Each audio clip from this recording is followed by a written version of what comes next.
Your child should also be able to know the number of words in a sentence, sounds in a word, and be able to count syllables.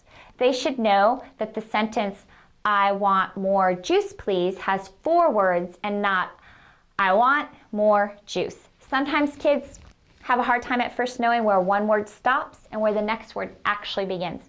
That's why you should try to remember to slow down a little bit when you're talking with your child and they're learning the language. Help them learn where one word starts and the next begins. They should also be able to listen to a word and start to realize how many sounds are in that word, like the word cat, k, at. Oh, there's 3 sounds in cat. Can you listen? Let's see, k, at. 3 sounds are in that word. And how many sounds are in a syllable? Everybody remembers, you remember from elementary school doing the clapping game. Butterfly. When you're in the car with your child, start doing the family's names. Start thinking of different words. Take turns thinking of a word, clapping out the syllables, and also maybe sounding out the sounds in the words. Your child should also begin to be able to isolate sounds, substitute sounds, and delete sounds. If they're able to do this, that's a great tool on their journey in reading. If they can learn to manipulate sounds, listen to sounds differences, and play with sounds, they're more likely to become a better reader. So they're going to have to listen to the word k, at, recognize what all those sounds are in isolation. Then maybe also start to manipulate the sounds a little bit. What if I said cat and I took the k off? What would be left? At.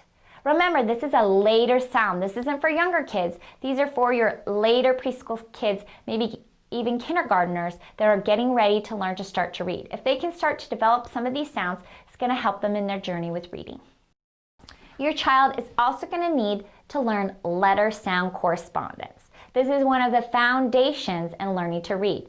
So they simply need to know that P says P, B says ba, all the letters and all the sounds that go with them.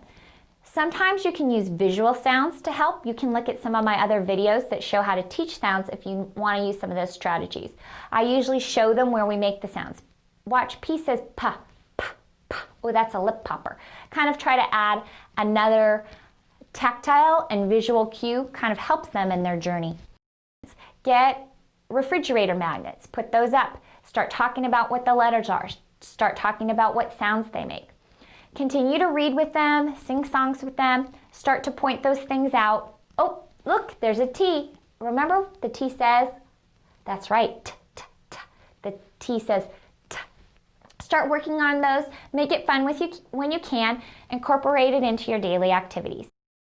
If your child can develop some of these skills, it's going to help on their journey into reading.